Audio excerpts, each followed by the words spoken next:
Hi, this is Scott Garibay, and today we're going to talk about Dungeons and Dragons, and we're going to talk about about Hasbro buying Dungeons D&D Beyond for $146 million to be handed over as a little bauble to Wizards of the Coast. Okay, and this is a big event. And today, what I want to talk about is Roll20 and Fantasy Ground. What does this do to their market? What happens to them?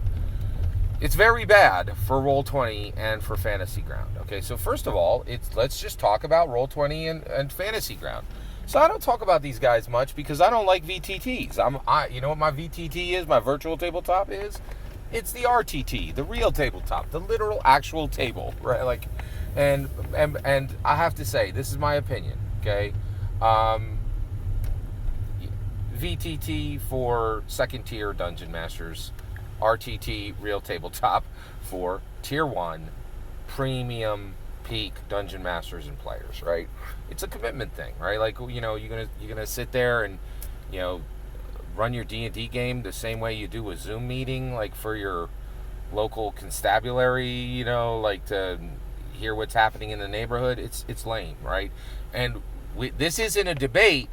We're on the other side of it. Like, go over to DM's lair, go over to Ginny D. They'll all tell you that VTT sucks compared to RTT, real tabletop versus virtual tabletop. Ain't nobody saying we're past it, right? Like, one of the things is we tried to educate our kids with online learning, and everybody in the world is like, please, for the love of goodness, stop trying to teach my child virtually and get their butt in a real seat where they can actually learn, right? Like, New York Times is running stories saying, hey, all the kids are online and math for the entire nation is threatened for the next 5 years because we're not sure if any kid will be able to do calculus, right? Like, it is very bad, right? So VTTs, it's for second tier DMs and players, but they're important to our community. I don't dismiss them. I just say their value is lower than tier 1 DMs and players. It's not that they're value less. It's not that they don't have any value. It's that they have less value as dungeon masters and players, not as humans, right? All humans are of equal value. Shouldn't have to say that today. Kind of feel like you have to say that today because not everybody's signing on to that. I definitely sign on to that. All humans are of equal value. I don't know why that should have to be like a controversial statement anymore. Like, but you know, like, all right. So, okay. So, what happens with Roll20 and Fantasy Ground? So, first of all, who won, right? These are the winners. These are the winners of the VTT wars, right? The virtual tabletop wars are won. There are champions who are standing. Roll20 is the champion, right? And it has thoroughly crushed Fantasy Ground, okay? Roll20 has 10 million subscribers. 10 million. That is a lot, right? That is a lot, right? That's a huge number, right? One of the things I've been hearing, like, everybody gives a different number of how many people are playing Dungeons and Dragons today. The lowest number I've heard is 4 million, right? We know there are 4 million Dungeons and Dragons players in the world. It could be as high as 15 million. It all depends on how you count.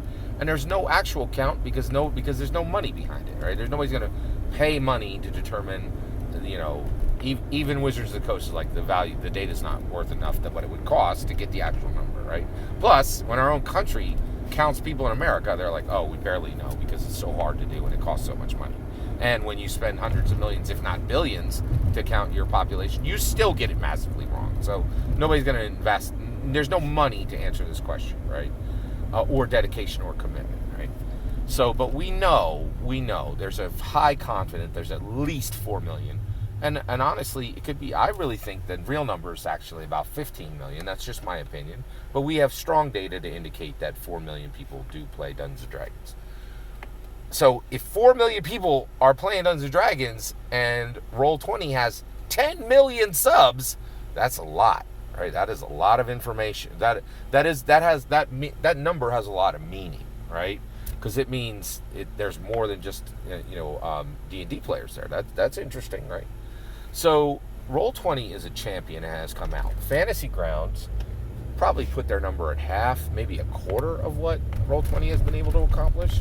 And by the way, there's a bunch of scrub VTTs that didn't get the list, that don't make the list, right? By the way, I have a VTT. I bet you didn't know that, right? You'll find it in the link below. Enjoy. All right. You'll see. All right. So basically, it is really fascinating and really interesting, right? To think about this, right? So what does the acquisition of D&D Beyond by Hasbro as a gift for WotC mean for Roll20 and Fantasy Grounds? Well, first of all, what was actually purchased when what did Hasbro and WotC get for their $146 million, right? Well, one of the biggest things they got a lot of stuff, but the biggest thing they got was trust, right? There were a lot of people, there actually still are a lot of people. There was a ton of mistrust around D&D Beyond, right? There's still mistrust around D&D Beyond.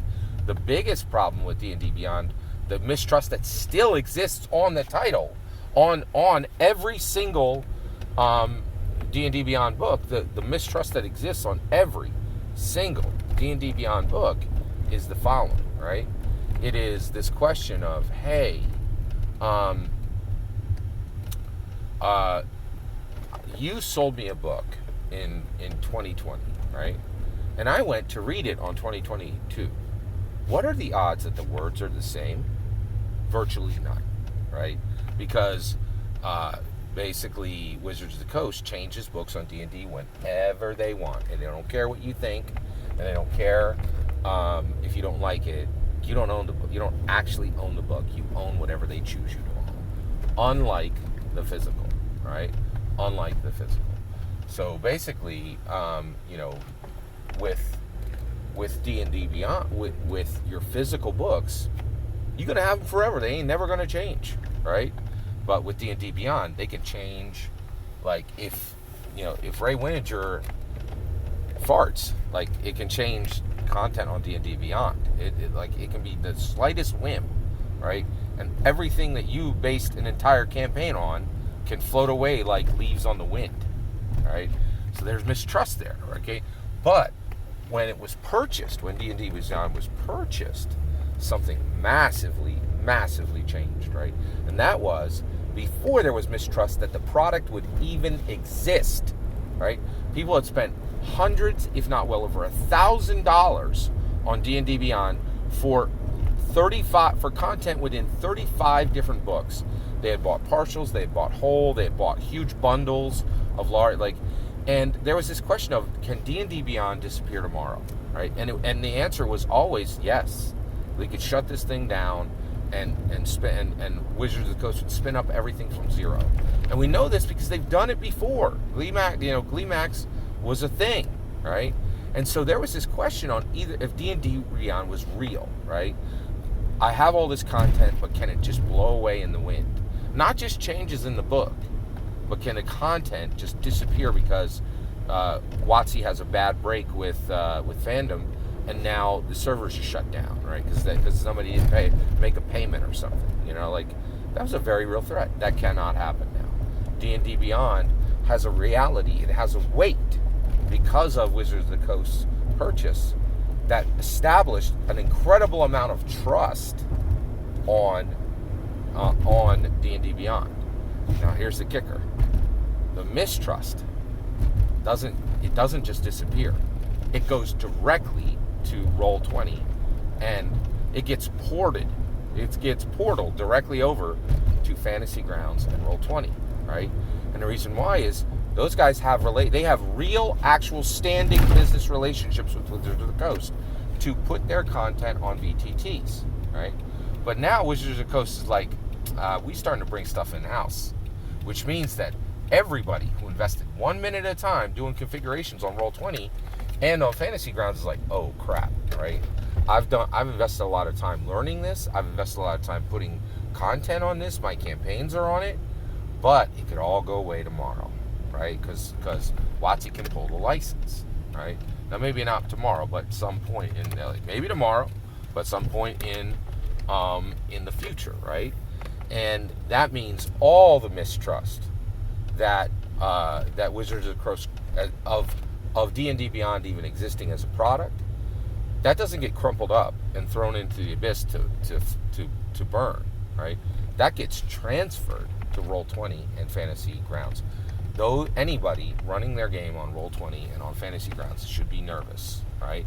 Because WotC's like, we're doing a lot of thought about bringing stuff in-house, right? All this digital stuff. Why pay some premium to a third party when we could just do this ourselves?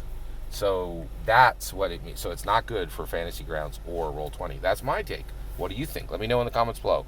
Please consider liking and subscribing. Have a wonderful millennium.